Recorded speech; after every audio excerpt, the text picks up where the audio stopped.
Bonjour à tous. Jeudi 1er juillet et les marchés sont déjà repartis de l'avant avec donc une faiblesse passagère, hier notamment avec une incursion temporaire sous les 6500 points et là on se rapproche désormais des 6600.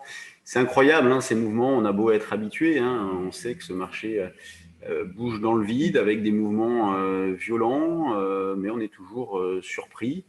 La stratégie reste identique, à savoir des achats sur des replis. Alors c'est sûr qu'en ce début de semaine, on a eu l'occasion de le faire, dans la mesure où le marché a beaucoup retracé.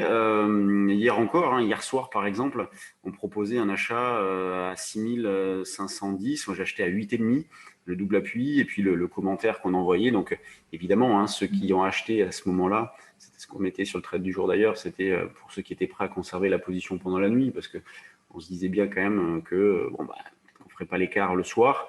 Et bien, on a pu revendre ce matin. Alors, moi, j'ai revendu une partie à 48. J'étais déjà très content. Ça fait 40 points d'écart, c'est joli. Et puis là, j'en ai revendu une partie à 73.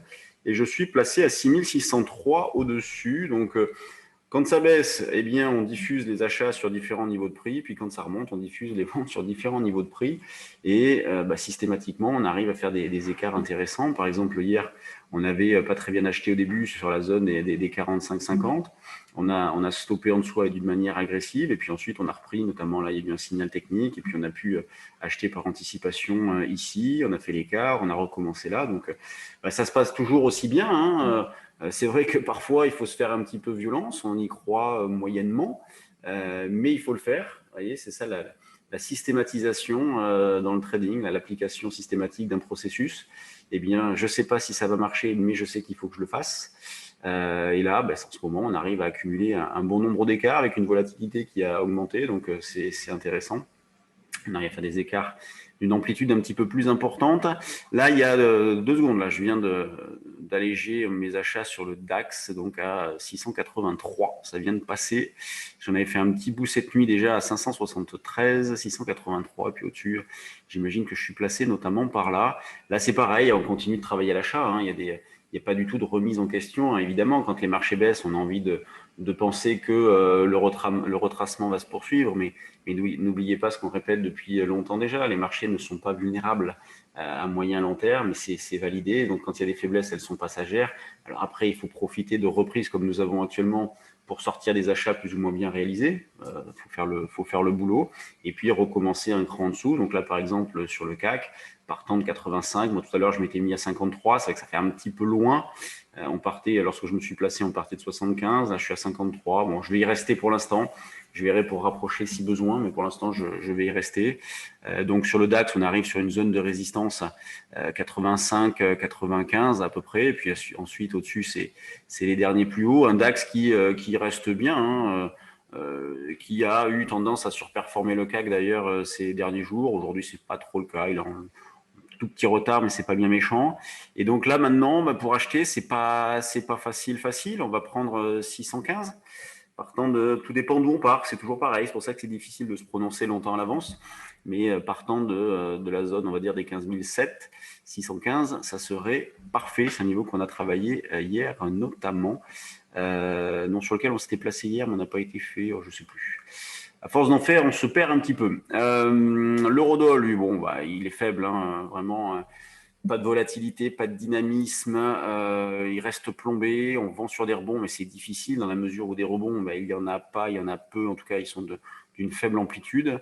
Là, c'est vrai qu'on a un petit peu de mal à reprendre des positions sur l'euro-dollar avec une zone de vente partant d'un 18,50. Alors là, on est en situation de double appui avec lundi dernier sur les 1,1850 justement, avec possibilité, il faudrait voir s'il y a possibilité d'acheter les calls par exemple pour jouer éventuellement un rebond, pour se couvrir sur des ventes en cas de reprise. Et sinon, la zone de vente, on va dire un petit peu proche, se situe vers un 19,05, un 19,15. Et puis après, au-dessus, on a un 19,43, mais là, c'est un petit peu hors sujet, vu le manque de dynamisme de l'eurodoll. Quand on regarde du côté des actions, c'est toujours pareil. Là, je suis désolé de me répéter, mais le contexte ne change pas. On a les grosses pondérations, les grosses capitalisations qui attirent les flux. Pour les autres, c'est un peu plus compliqué. Alors, on a de la spéculation ponctuelle, comme par exemple sur Solution 30, là, qui est qui est en forte hausse avec un très gros volume. C'est d'ailleurs le plus gros volume de toutes les actions françaises, S30. Bon, c'est incroyable aussi cette histoire, hein. Les comptes 2020 ne seront pas certifiés, on passe à 21, comme si de rien n'était, c'est stupéfiant.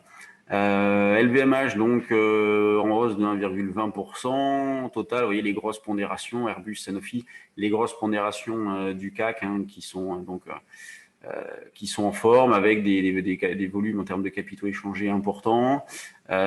Plus forte variation de l'indice, c'est Renault qui prend quasiment 3. Les bancaires sont pas mal. À la traîne, on a Dassault, c'est pas méchant, et Dassault qui piétine, mais sur des points hauts.